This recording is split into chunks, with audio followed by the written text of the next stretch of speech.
যাবে, কেউ বাকি থাকবে না। দ্বিতীয় ফুৎকারে আবার মানুষগুলো উঠবে। প্রথম ফুৎকারে সব ধ্বংস হয়ে যাবে, কিন্তু 5 জন বাকি থাকবেন। 4 জন হলো বড় ফেরেশতা, আরেকজন হলেন আল্লাহ। বলেন সুবহানাল্লাহ, বলেন আল্লাহু আকবার। 4 জন ফেরেশতা, তারাও মৃত্যুবরণ করবে, কেউ রেহাই পাবে না। একমাত্র কেবলমাত্র থাকবেন মহান আল্লাহ রব্বুল আলামিন। তিনি এই গোটা পৃথিবী হাতের মুঠোয় নেবেন, নিয়ে বলবেন, আজকের ক্ষমতা কার, আজকের রাজত্ব কার? কোথায় গেল সেই জালেমরা যারা মানুষদের উপর জুলুম করেছে, অত্যাচার করেছে? সেই জালেমরা আজকে কোথায়?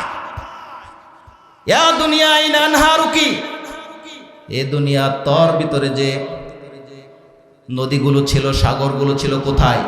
ইয়া দুনিয়া আইনা আশজারুকি, এ দুনিয়া তোর ভিতরে যে বড় বড় গাছপালাগুলো ছিল, এগুলো কোথায়? পাহাড় ছিল কোথায়?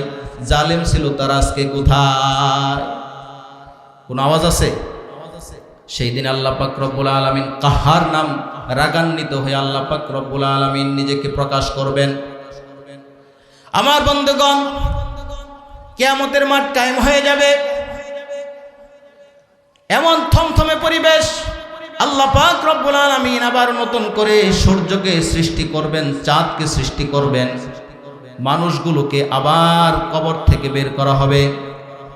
আল্লাহ পাক রব্বুল আলামিন বলেন, وَنُفِخَ فِي الصُّورِ فَإِذَا هُمْ مِنَ الْأَجْدَاثِ إِلَى رَبِّهِمْ يَنْسِلُونَ قَالُوا يَا وَيْلَنَا مَنْ بَعَثَنَا مِنْ مَرْقَدِنَا هَذَا مَا وَعَدَ الرَّحْمَنُ وَصَدَقَ الْمُرْسَلُونَ।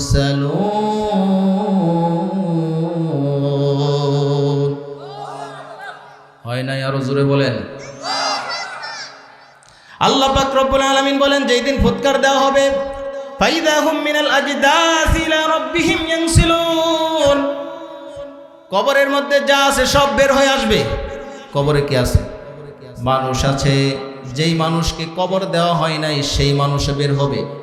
সুবহানাল্লাহ বলেন।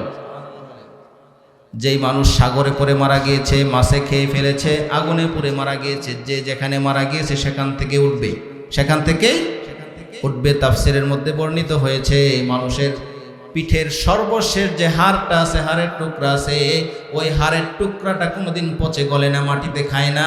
ওই হাড়ের টুকরা থেকে আবার প্রত্যেকটা মানুষকে আমাদের দিন পুনরুত্থিত হবে। আল্লাহ পাক রব্বুল আলামিন সবাইকে হাজির করবেন।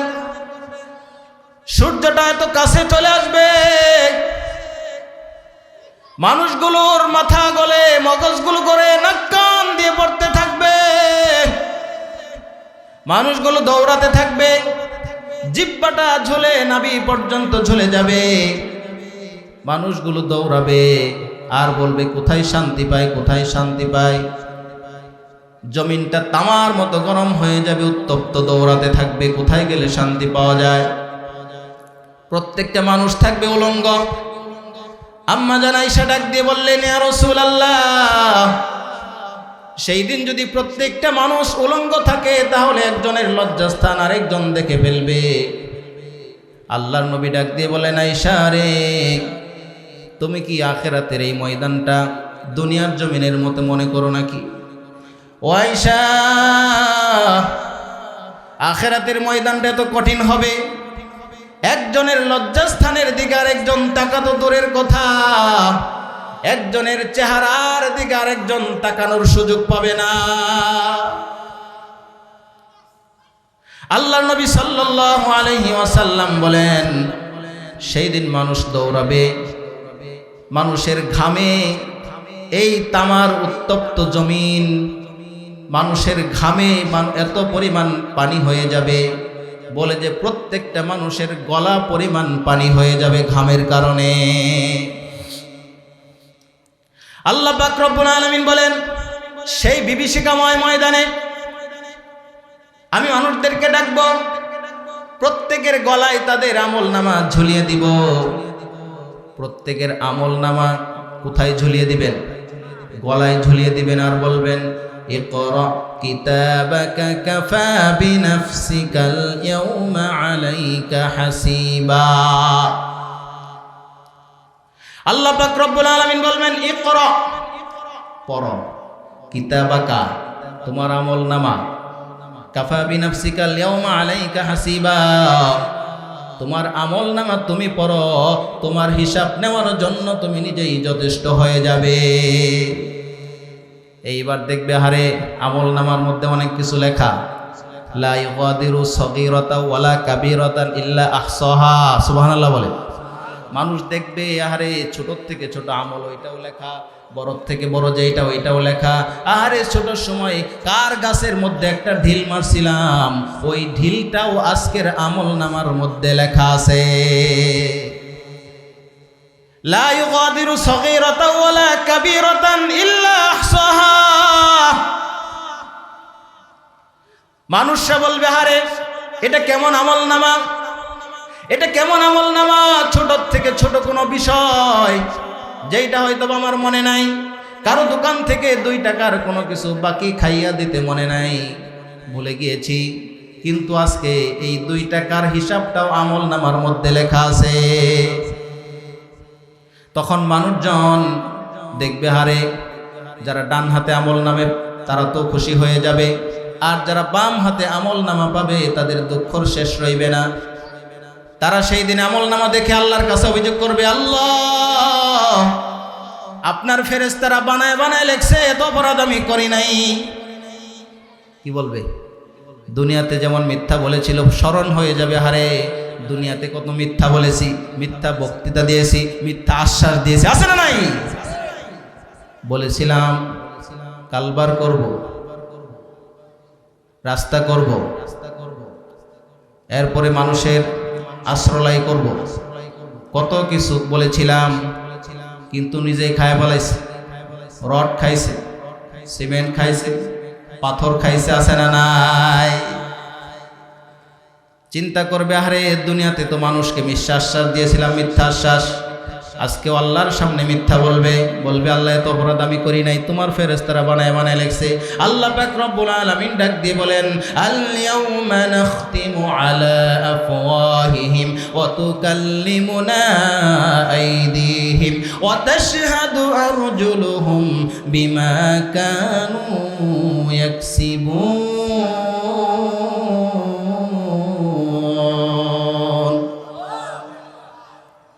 আল্লাহ পাক রব্বুল আলামিন বলেন, আল ইয়াউমা নাখতিমু আলা আফওয়াহিহিম, সেই দিন আমি তার জবানকে বন্ধ করে দিব। আল্লাহ বলেন নাফরমানের জবান বন্ধ হয়ে যাবে।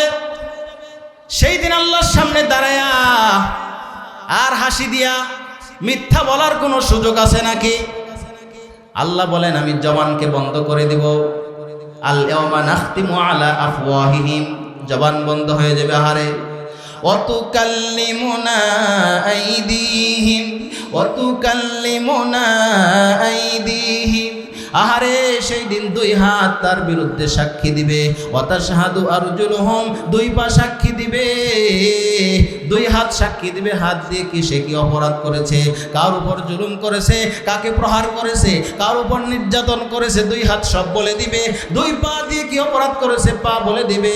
ওয়াতুকাল্লিমুনা আইদিহিম ওয়াতাশহাদু আরজুলুহুম বিমা কানু ইয়াকসিবুন, সে জীবনে যা অর্জন করেছে সব 2 হাত বলে দিবে, 2 পা বলে দিবে। এই চামড়া কথা বলবে, যেই চামড়ার জন্য আমরা পাগল, যেই চামড়ার ভালো রাখার জন্য হাজার হাজার টাকা খরচ করে কত দামি দামি সোনু পাউডার মাখে কি মাখে না? আরো জোরে বলেন। এই চামড়া যদি আপনি যদি অপরাধী হন, আপনি যদি গুনাহগার হন, আপনি যদি নাফরমান হন, এই চামড়া কিয়ামতের দিন আপনার বিরুদ্ধেই সাক্ষী দিবে। কিয়ামতের দিন আপনার বিরুদ্ধে সাক্ষী দিবে। আহারে কিয়ামতের সেই বিভীষিকা ময়দানে আল্লাহ পাক রব্বুল আলামিন বলেন, গোলাম আমি গোলামদের জন্য সেই দিন বিচারের মানদণ্ড কায়েম করব। কি করবেন?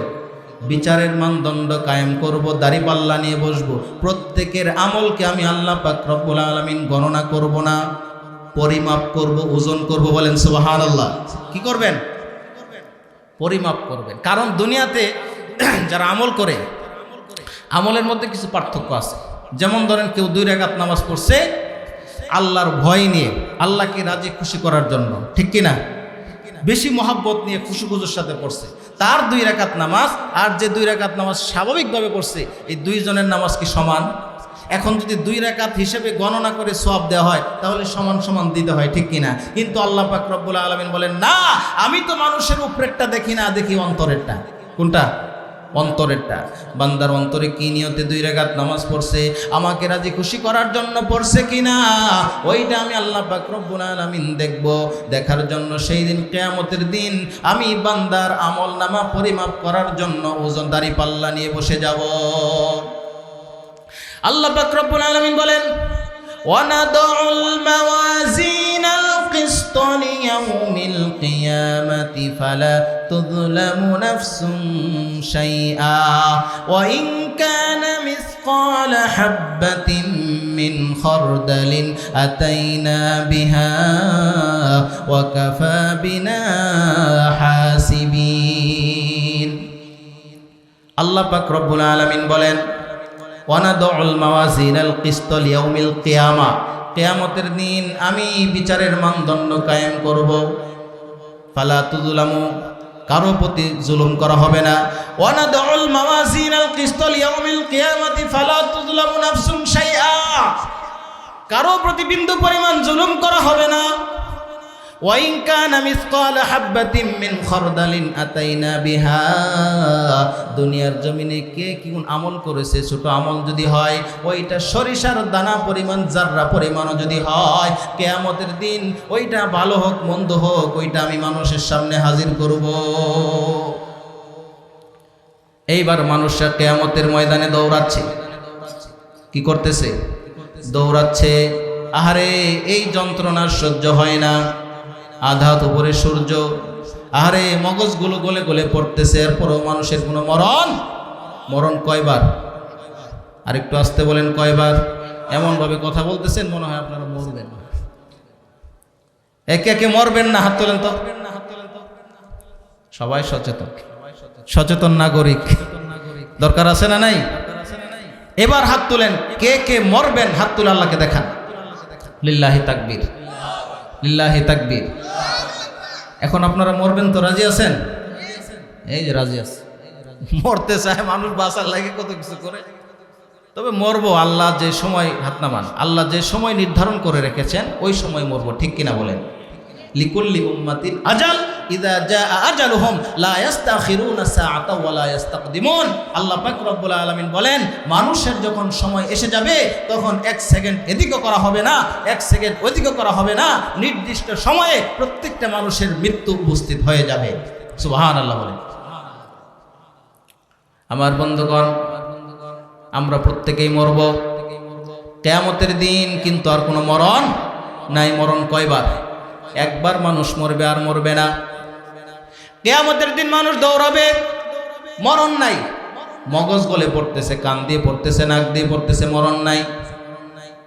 মানুষগুলো দৌড়ায়া আদম আলাইহিস সালামকে খুঁজে পাবে, গিয়ে বলবে, আবুন নাস, আপনি তো হলেন মানুষদের বাপ, মানুষদের পিতা, আল্লাহর কাছে একটু সুপারিশ করেন, আল্লাহ পাক রব্বুল আলামিন যেন আজকের এই শাস্তিটাকে কমায় দেয়। আদম আলাইহিস সালাম বলবেন, আজকে আল্লাহ পাক রব্বুল আলামিন কাহার নাম ধারণ করেছে, আল্লাহ এত রাগান্বিত হয়েছে, আল্লাহর সামনে কথা বলার ক্ষমতা আমি আদম রাখি না। যেহেতু আল্লাহ পাক রব্বুল আলামিন বলেছিলেন, ইয়া আদম উসকুন আনতা ওয়া যাওজুকাল জান্নাতা, হে আদম তুমি এবং তোমার স্ত্রী জান্নাতের মধ্যে বসবাস করো, কিন্তু খবরদার ওয়ালা তাকরাবা হাযিহিশ শাজারাতা ফাতাকুনা মিনাজ জালিমিন, খবরদার খবরদার এই গাছের কাছেও যাবে না, গাছের ফল খাওয়া তো দূরের কথা, গাছের কাছেও যাবে না, যদি যাও তাহলে জালেম হয়ে যাবে। কিন্তু আমি আল্লাহর এই কথা রক্ষা করতে পারি নাই। শয়তানের ধোঁকায় পড়ে আমি সেই দিন গাছের ফল খেয়ে ফেলেছিলাম। যদিও আল্লাহ রব্বুল আলামিন আমাকে মাফ করে দিয়েছেন, এরপর আমি আদমের ভয় হয় যদি আজকে আল্লাহ পাক রব্বুল আলামিন আমাকে ডাক দিয়ে বলেন, আদম কেন তুই জান্নাতের মধ্যে গন্ধম গাছের ফল খাইছিলি, জবাব দে। আমার কাছে কোনো জবাব নাই। মানুষজন দৌড়ায় দৌড়ায় যাবে নূহ আলাইহিস সালাম কাছে। নূহ আলাইহিস সালাম হলো দ্বিতীয় আদম। নূহ আলাইহিস সালামকে দ্বিতীয় আদম বলা হয়। কারণ কি বলে যে নূহ আলাইহিস সালামের সময় মহাপ্লাবন হয়েছিল। কি হয়েছিল? মহাপ্লাবন। এই প্লাবনে নূহ আলাইহিস সালামের নৌকায় যারা ছিল বাকি সব লোক মারা গেছে, সব মারা গেছে। পশু পাখি যা আছে গাছপালা সব ধ্বংস হয়ে গেছে। নূহ আলাইহিস সালামকে আল্লাহ তাআলা অর্ডার করেছিলেন জোড়ায় জোড়ায় প্রাণী নিয়ে নৌকায় আরোহণ করো। তখন নূহ আলাইহিস সালামের নৌকায় যারা ছিল তাফসিরে এসেছে 81 জন মানুষ মুসলমান ছিল। কতজন? 81 জন মানুষ নৌকায় ছিল। এই লোকগুলো আবার তাদের মাধ্যমে আবার বংশ বিস্তার হয়েছে। মানুষজন দৌড়ায় যাবে, বলবো আল্লাহর নবী নূহ আল্লাহর কাছে একটু সুপারিশ করেন যেন আল্লাহ কিয়ামতের এই শাস্তিটা কমায় দেন। নূহ আলাইহিস সালাম বলবেন না, আমি আল্লাহর কাছে দোয়া করেছিলাম আল্লাহ এই জমিনকে ধ্বংস করে দেন। এই জমিনে মিনাল কাফিরিনা দাইয়ারা, শুধু কাফের নয় কাফেরদের যত আন্ডা বাচ্চা আছে সব ধ্বংস করে দেন। আমার দোয়া আল্লাহ কবুল করেছেন। দোয়া কবুল করে আল্লাহ পাক রব্বুল আলামিন এই জমিনের মধ্যে মহাপ্লাবন দিয়েছেন। মহাপ্লাবন দিয়ে সব কিছুই ধ্বংস করে দিয়েছেন। এই জন্য আজকে যদি আল্লাহ বলেন নূহ তুমি তো দোয়া করেছিলে মানুষদের ধ্বংসের জন্য, আজকে তোমার সুপারিশ গ্রহণ করা হবে না। আল্লাহ যদি আমি নূহকে ধমক দেয়, এই জন্য আল্লাহর সামনে কথা বলার ক্ষমতা আমি নূহ নবী রাখি না। মানুষজন ডাক দিয়ে বলবে তাহলে কোথায় যাব? নূহ আলাইহিস সালাম ডাক দিয়ে বলবেন তোমরা চলে যাও হযরত ইব্রাহিম আলাইহিস সালামের কাছে। ইব্রাহিম আলাইহিস সালাম তিনি এমন মানুষ, তোমাদের নাম রেখেছেন মুসলমান। সুবহানাল্লাহ বলেন। ওয়া সাম্মাকুমুল মুসলিমিন। ইব্রাহিম আলাইহিস সালাম আমাদের নাম রেখেছেন মুসলমান। ইব্রাহিম আলাইহিস সালামের কাছে মানুষ যাবে। ইব্রাহিম আলাইহিস সালামের কাছে যখন যাবে, ইব্রাহিম আলাইহিস সালাম ডাক দিয়ে বলবেন আজকে আল্লাহ তো রাগান্বিত হয়ে আছেন, আল্লাহর সামনে কথা বলার ক্ষমতা আমি ইব্রাহিম রাখি না। কেননা আমি দুনিয়াতে থাকাকালীন মানুষরা আমাকে দাওয়াত করেছিল, ইব্রাহিম চলো আমাদের মেলায় চলো। তখন আমি বলেছিলাম ইন্নী সাকিম, আমি অসুস্থ, আমি যেতে পারবো না। কিন্তু আমি তো শারীরিকভাবে অসুস্থ ছিলাম না, মানসিকভাবে ছিলাম, কিন্তু শারীরিকভাবে ছিলাম না। আল্লাহ পাক রব্বুল আলামিন যদি আমাকে বলেন হে ইব্রাহিম তুমি তো শারীরিকভাবে অসুস্থ ছিলে না, কেন তুমি বলেছো আমি অসুস্থ? যদি এই কথা বলে বসে, এই জন্য আজকে কিয়ামতের ময়দানে আমি আল্লাহর সামনে কথা বলার ক্ষমতা রাখি না। তখন মানুষজন ডাক দিয়ে বলবে ও আল্লাহর নবী ইব্রাহিম তাহলে কার কাছে যাব? ইব্রাহিম আলাইহিস সালাম ডাক দিয়ে বলবেন তোমরা চলে যাও মুসা আলাইহিস সালামের কাছে। কার কাছে? মুসা আলাইহিস সালামের কাছে। মুসা আলাইহিস সালাম এমন একজন পয়গম্বর, মুসা আলাইহিস সালাম হলেন কালিমুল্লাহ, সরাসরি আল্লাহর সাথে কথা বলতেন। আল্লাহর সাথে সরাসরি কথা বলতেন। আগুন টাগুন জ্বালাইছে, ধোঁয়া আসতেছে, আগুনটা নিভাই দেন। আল্লাহু আকবার। একটু জিকির করি লা ইলাহা ইল্লাল্লাহ। চা পানির ব্যবস্থা আছে। লা ইলাহা। মহাব্বতের সাথে একটু জোরে পড়েন, আপনারা মনে ঘুমায় গেছেন। এই ঘুমাইছেন না আছেন? লা ইলাহা ইল্লাল্লাহ, লা ইলাহা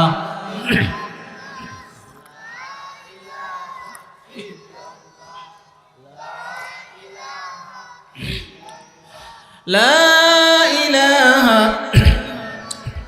ইল্লাল্লাহু মুহাম্মাদুর রাসূলুল্লাহ সাল্লাল্লাহু আলাইহি ওয়াসাল্লাম। আমার বন্ধুগণ, মানুষজন কোথায় যাবে এখন? কার কাছে গেছে? মুসা আলাইহিস। আলোচনা বুঝতেছেন? বুঝতে কষ্ট হচ্ছে না সহজেই বুঝতে পারতেছেন? আমি গতানুগতিক এই বাহিরের এদিক সেদিক কথা খুব কম বলতে পারি, মুখে রসকস কম, বক্তাকর অনেক রসকস থাকে, ঠিক না? বুঝতেছেন আমার মুখে তেমন রসকস নেই। দুই চারটে যাই কথা বলতেছি, চেষ্টা করতেছি কোরআন এবং হাদিসের দিকে তাকায়া, আল্লাহর দিকে তাকিয়ে কথা বলছি। কোনো মানুষকে টার্গেট করে কোনো কথা বলছি না, আল্লাহকে সাক্ষী রেখে বলছি, একমাত্র কেবলমাত্র আল্লাহর খুশির জন্য, আল্লাহর রেজাবন্দির জন্য এই কথা বলি। আর এইভাবেই কথা বলা উচিত, ঠিক কিনা? আপনাকে খুশি করে কথা বললে আমার লাভ কি? লাভ আছে? দুনিয়াতে একটু বাহাবা পাবো, এই তো। কিন্তু এর জন্য ধরা খাওয়া লাগবে কি লাগবে না? হাদিসে স্পষ্ট আছে, কোন ইমাম, কোন খতিব, কোন বক্তা যদি মানুষের সম্মান করানোর জন্য, মানুষের বাহবা পাওয়ার জন্য এলেম অর্জন করে, তাহলে সেই আলেমকে, সেই খতিবকে, সেই বক্তাকে, সেই ইমামকে উপর করে টেনে হেসড়ে জাহান্নামে নিক্ষেপ করা হবে, বলেন নাউজুবিল্লাহ। তাহলে এলেমের উদ্দেশ্য হলো আল্লাহকে রাজি খুশি করা, আর মানুষকে কিছু বলার উদ্দেশ্য কি? আল্লাহকে রাজি খুশি করা। আমার বন্ধুগণ, এখন মুসা আলাইহিস সালাম, কোন নবী বললাম? মুসা আলাইহিস সালাম। কিন্তু তিনি কিন্তু খুব রাগী নবী, ঠিক কিনা? এক ঘুষি মেরে একজনকে মেরে ফেলেছে, এত রাগ ছিল বেচারা। মুসা আলাইহিস সালাম যখন তিনি রাগ করতেন, পাগড়ি ভেদ করে, টুপি ভেদ করে চুলগুলো দাঁড়িয়ে যেত, বলেন সুবহানাল্লাহ। এত রাগী ছিলেন। তো মুসা আলাইহিস সালাম এত রাগী, কিন্তু সেই কিয়ামতের বিভীষিকাময় অবস্থায় কোনো রাগ থাকবে? রাগ থাকবে কার? আরো জোরে বলেন কার? আল্লাহর রাগ থাকবে, ঠিক কিনা? সেই দিন আল্লাহ কাহার নাম ধারণ করবেন। মুসা আলাইহিস সালাম তখন বলবেন যে আমি আল্লাহর নবী মুসা, দুনিয়াতে আমার অনেক রাগ ছিল, পাওয়ার ছিল, আল্লাহর সাথে কথা বলছি, কিন্তু আজকের এই ময়দানে আল্লাহর সামনে কথা বলার ক্ষমতা আমি মুসারও নাই, বলেন সুবহানাল্লাহ। যেহেতু আল্লাহ পাক রব্বুল আলামিন, আমি কিতাব নিয়ে আসতে গেছিলাম তুর পাহাড়ে। কোথায়? তুর পাহাড়ে। এসে দেখি আমার উম্মতরা গরুর বাচ্চা দিয়ে মূর্তি বানায়া ওইটার পূজা করতেছে। যদি আল্লাহ বলে, মুসা তুই তো দুনিয়াতে যখন ছিলি, কিতাব আনতে গেছিলি, সেই সময় তোর উম্মতরা গরুর বাচ্চা বানায়া পূজা করতেছিল, তাদেরকে কেন তুমি বাধা দিতে পারো নাই? আল্লাহু আকবার। সেই দিন যদি আমি ধরা খাইয়ে যাই, কিয়ামতের দিন যদি আল্লাহ আমাকে যদি ধরে ফেলে এই কথা বলে, সুতরাং আমি আজকে কথা বলতে পারবো না আল্লাহর সামনে। তোমরা চলে যাও ঈসা আলাইহিস সালামের কাছে। কার কাছে? ঈসা আলাইহিস সালাম। মুহাম্মদ সাল্লাল্লাহু আলাইহি ওয়াসাল্লাম আগের নবী হলো ঈসা আলাইহিস সালাম। বুখারীতে হাদিসটা এইভাবে আসছে। আমি শুধু আপনাদেরকে বাংলা তরজমাটা শোনাইতেছি, কারণ আরবি টারবি বলতে গেলে অনেক সময় লাগবে। ঈসা আলাইহিস সালামের কাছে যখন মানুষ যাবে, ঈসা আলাইহিস সালাম বলবেন, আজকে এমন একটা অবস্থা, আমি আল্লাহর নবী ঈসা, আমিও আল্লাহ, আজকে আল্লাহর সাথে কোনো কথা বলার সাহস এবং যোগ্যতা কোনো কিছুই রাখি না। আল্লাহু আকবার বলেন। যেহেতু দুনিয়াতে থাকাকালীন আমাকে মানুষ আল্লাহর পুত্র বলতো। কি বলতো? কি বলতো? খ্রিস্টানেরা বলে মরিয়ম হলো আল্লাহর স্ত্রী, ঈসা হলো আল্লাহর পুত্র। চিল্লায় বলেন নাউজুবিল্লাহ। এটা হলো ইহুদি খ্রিস্টানদের কথা। তো ঈসা আলাইহিস সালাম বলবেন যে আল্লাহ যদি আজকে বলে, ঈসা তোকে তো দুনিয়াতে আমার পুত্র বলা হয়েছে, কেন তুমি বাধা দিতে পারো নাই? কেন তুমি সমাধান করতে পারো নাই? আজকে এই জন্য আমি আল্লাহর সামনে কথা বলার সাহস যোগ্যতা রাখি না। একজন মাত্র, কেবলমাত্র একজন ব্যক্তি যিনি আছেন তোমাদের জন্য সুপারিশ করতে পারবেন, তিনি হলেন এই দুজাহানের বাদশা নবী মুহাম্মদুর রাসূলুল্লাহ। সকলে চিল্লায়ে বলেন সাল্লাল্লাহু আলাইহি সাল্লাম। তিনি কথা বলার সাহস রাখেন, যোগ্যতা রাখেন, বলেন সুবহান। মান যাল্লাযী ইয়াশফাউ ইনদাহু ইল্লা বিইذনি। কিয়ামতের ময়দানে আল্লাহর সামনে কেউ কথা বলার সাহস পাবে না, কেউ সুপারিশ করতে পারবে না, তবে বিইذনিহি, আল্লাহ যাদেরকে অনুমতি দিবেন তারাই কথা বলতে পারবে। আল্লাহ পাক রব্বুল আলামিন সর্বপ্রথম তার নবী, বিশ্ব নবী, রহমাতুল লিল আলামিন নবী মুহাম্মদুর রাসূলুল্লাহ, সকলেই বলেন সাল্লাল্লাহু আলাইহি সাল্লাম, মুহাম্মদ সাল্লাল্লাহু আলাইহি ওয়াসাল্লামকে কিয়ামতের ময়দানে সর্বপ্রথম সুপারিশ করার যোগ্যতা দিবেন। মানুষরা দৌড়ায় যাবে, গিয়ে দেখবে আল্লাহর নবী সিজদায় পড়ে কাঁদতেছে। মানুষরা ডাক দিয়ে বলবে, ইয়া রাসূলুল্লাহ, ইয়া হাবিবাল্লাহ, আপনি সিজদায় পড়ে কাঁদছেন। আল্লাহর নবী ডাক দিয়ে বলবেন, আমার উম্মতের জন্য কাঁদছি। আল্লাহ পাক রব্বুল আলামিন ডাক দিয়ে বলবেন, হাবিব, আপনি মাথা উঠান, আপনি আল্লাহর কাছে চান কি চান, চাইবেন যা চাইবেন আল্লাহ পাক রব্বুল আলামিন আপনার সব চাওয়াকে পূরণ করে দিবেন। কারণ দুনিয়াতে প্রত্যেকটা নবীর একটা স্পেশাল দোয়া ছিল। কি ছিল? স্পেশাল দোয়া। প্রত্যেকটা নবী দুনিয়ার জমিনে স্পেশাল দোয়াটা করে ফেলেছে, কিন্তু কেবলমাত্র একমাত্র আপনার আমার প্রিয় নবী বিশ্ব নবী রহমাতুল লিল আলামিন তার দোয়াটা দুনিয়ার জমিনে করে নাই, আখিরাতের জন্য রেখে দিয়েছে। আর উম্মতদেরকে ডাক দিয়ে বলেছে, উম্মতরা, সেই বিভীষিকাময় কিয়ামতের ময়দানে আমার স্পেশাল দোয়াটা সেই দিন আমি আমার উম্মতের জন্য আল্লাহর কাছে করব। আমার বন্ধুগণ, আল্লাহ পাক রব্বুল আলামিন যখন বলবেন, হাবিব আপনার মাথা ওঠান, আপনি কি চাইবেন চান, যা চাইবেন তাই আমি দিয়ে দিব, বলেন আল্লাহু আকবার। আল্লাহ নবী ডাক দিয়ে বলবেন, রব্বুল আলামিন, আপনি আমার উম্মতদেরকে মাফ করে দেন, আমার উম্মতদেরকে জান্নাতবাসী করেন। আল্লাহ পাক রব্বুল আলামিন ডাক দিয়ে বলবেন, হাবিব, আপনি মাথা উঠায়া আপনার যে উম্মতগুলোকে আপনার পছন্দ হয় সেই উম্মতগুলোকে বাছাই করে করে আপনি জান্নাত পর্যন্ত পৌঁছায় দেন, বলেন সুবহানাল্লাহ।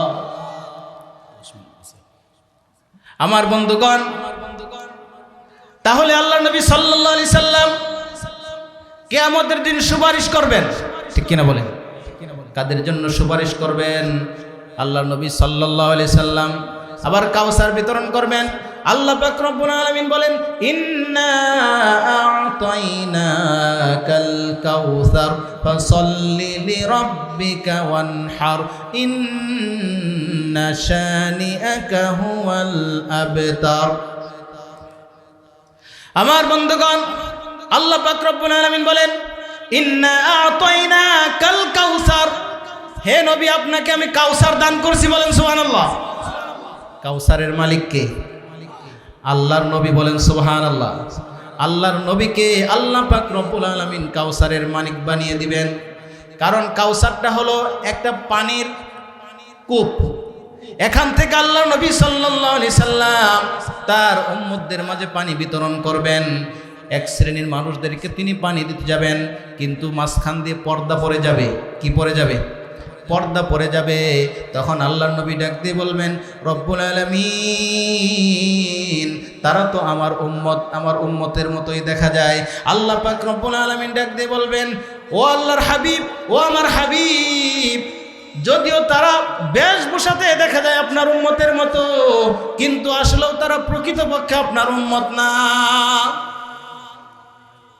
কারণ দুনিয়াতে তাদের দেহটা ছিল আপনার উম্মতের মতো, মুখে দাড়ি ছিল ঠিক, পাগড়ি ছিল ঠিক, জুব্বা ছিল ঠিক, টুপি ছিল ঠিক, কিন্তু অন্তরটা এত নষ্ট ছিল, সব সময় মানুষের ক্ষতি করার চিন্তা করতো। এমন মানুষ আছে না নাই?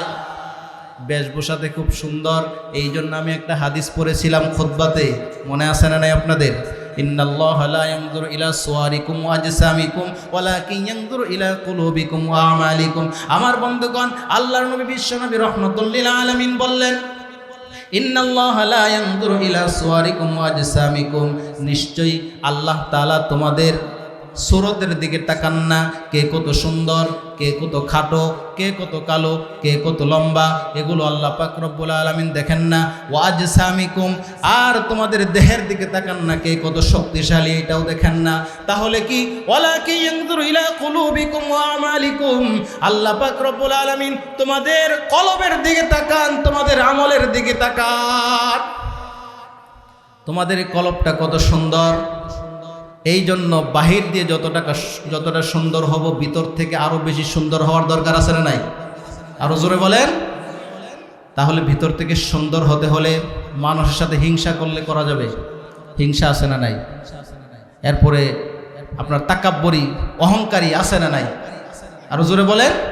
তাহলে হিংসা, অহংকার, তাকাব্বরি এগুলা করে আমলের বাহাদুরি করে কেউ আল্লাহর জান্নাতে যেতে পারবে? আরো জোরে বলেন, পারবে? পারবে না। আমার বন্ধুগণ, ছোট্ট একটা কথা বলি, সেইটা হলো 1 মিনিটে বলে দিচ্ছি। সেইটা হলো কিয়ামতের দিন আল্লাহ পাক রব্বুল আলামিন যখন মানুষদেরকে ডাকবেন, তখন এমন একজন মানুষকে বিচারের জন্য ডাকবেন যেই মানুষটা জীবনে কোনো খারাপ আমল করে নাই। কি করে নাই? কোনো খারাপ আমল করে নাই, তার জীবনে শুধু ভালো আমল, ভালো আমল,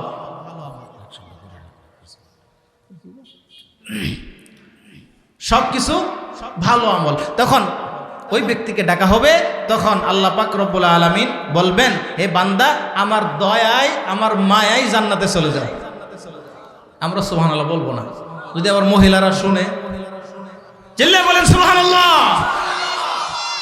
আমার বন্ধুগণ, তাহলে আল্লাহ কি বলবেন?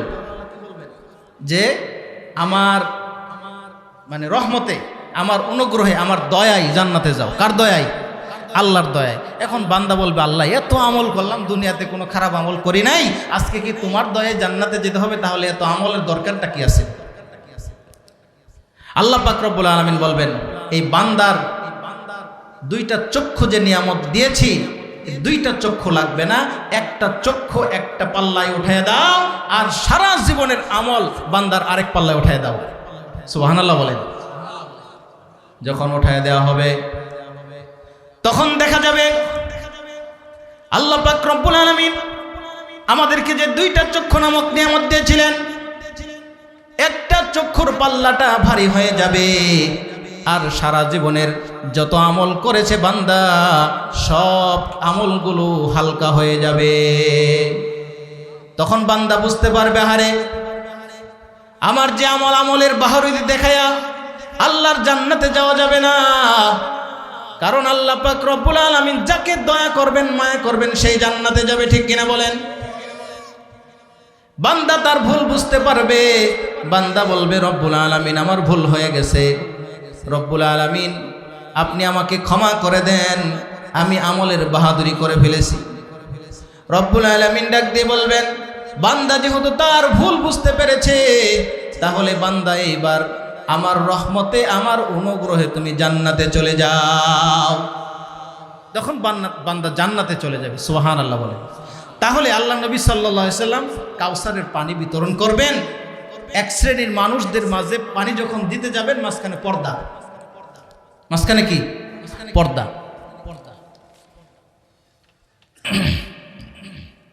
আমার বন্ধুগণ, বিরক্ত হচ্ছেন, রাগ করতেছেন, মনে হয় রাগ করতেছেন, আপনাদের মন দেখে মনে হচ্ছে খুব রাগ করতেছেন, আমি বের হইলে মনে মারবেন। যে কথা বলছি, আল্লাহু আকবার। আমি প্রথমেই বলেছি যে আল্লাহর দিকে তাকিয়ে আমি কথা বলার চেষ্টা করি। কে বিরক্ত হলো, কে খুশি হলো, এগুলো আমার দেখার কোনো বিষয় নয়। মানুষ যাকে সম্মান দিতে চায়, আল্লাহ যদি না দেয়, মানুষ দিতে পারবে? তো ইজ্জু মান তাশা ও তো দিল্লু মান তাশা। ইজ্জত দান করেন কে? বেইজ্জতি করেন কে? ক্ষমতা দান করেন কে? আবার ক্ষমতা থেকে ঘাড় ধরে নামান কে? আল্লাহ। সব কিছু করেন কে? আল্লাহ। সে আল্লাহর নামে আর একটা তাকবীর হয়ে যায়, লিল্লাহি তাকবীর, লিল্লাহি তাকবীর। আমার বন্ধুগণ, তাহলে সর্বশেষ মানুষজন মুহাম্মদ সাল্লাল্লাহু আলাইহি সাল্লামের কাছে যাবে। মুহাম্মদ সাল্লাল্লাহু আলাইহি সাল্লাম মানুষদের জন্য কি করবেন? সুপারিশ করবেন। আমার বন্ধুগণ, সেই দিন কোনো ছায়া থাকবে না। কি থাকবে না? ছায়া থাকবে না। বুখারী শরীফে এসেছে, সাবাতুন ইউযিল্লুহুমুল্লাহু ফি জিল্লিহি ইয়াওমা লা জিল্লা ইল্লা জিল্লুহু।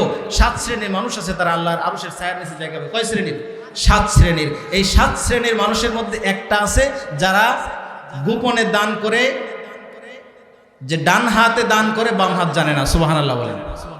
এটা কিন্তু বুখারীর হাদিস, বুখারীর হাদিস। তাহলে আল্লাহর রাস্তায় যদি কিছু দিতে হয়, দান করতে হয়, তাহলে সবচেয়ে উত্তম হচ্ছে গোপনে দেওয়া। আর প্রকাশ্য দেওয়া, এটাও হচ্ছে আরেকটা উত্তম কাজ। কারণ একটা ভালো কাজে কেউ যদি উদ্বুদ্ধ করে, সে ওই ভালো কাজটা অন্য করে যে যতটুকু নেকি পাবে, যে উদ্বুদ্ধ করেছে সে সমান নেকি পাবে। সুবহানাল্লাহ বলেন। আপনি যখন কোনো ভালো কাজে উদ্বুদ্ধ করবেন কাউকে, আপনি যখন 2টা টাকা দান করার উপদেশ দিবেন, তখন ওই 2টা টাকা সে যদি আল্লাহর রাস্তায় দান করে, তাহলে ওই 2টা টাকার দানের সওয়াব সে যেমন পেল, যে উদ্বুদ্ধ করেছে, যে বলেছে, সেও সমান সমান এই সওয়াবটা পেয়ে গেল। বলেন সুবহানাল্লাহ। এখন বলেন, আপনাদের মা বাবা কবরে অনেকেরই আছে না নাই? অনেকেই আছে, ঠিক কিনা? আমি হাত উঠাবো না, কারণ মা বাবা যার চলে যায় সে বুঝে আহারে মা বাবার কি বেদনা, কি ব্যথা, ঠিক কিনা বলেন?